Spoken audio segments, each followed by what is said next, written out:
Bertudung pegang-pegang, memalukan Islam, ZARAZYADIKECAM gara-gara babak mesra dalam drama. Sebelum kita melangkah jauh, yang belum lagi subscriber, apa kata anda subscriber dan tekan butang loceng untuk notifikasi video selanjutnya? Babak mesra dalam drama Luka di Hujung Setia mengundang rasa kurang senang dalam kalangan netizen. Lebih-lebih lagi apabila melibatkan pelakon berhijab, Zara Zia. Ada yang merasakan adegan bersama aktor Irfan Zaini itu tidak selari dengan imej yang dibawa Zara selama ini.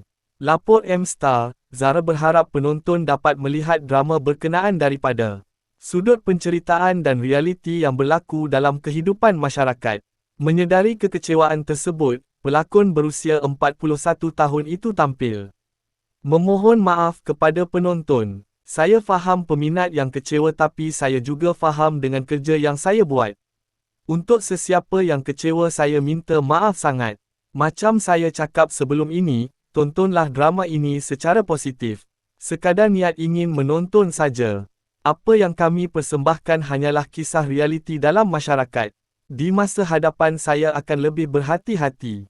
Saya rasa tak sesuai untuk watak dia, penyondol ini tetapi saya cuba sehabis baik. Saya pun takut nak jayakan watak ini sebab kita bukan orang macam itu.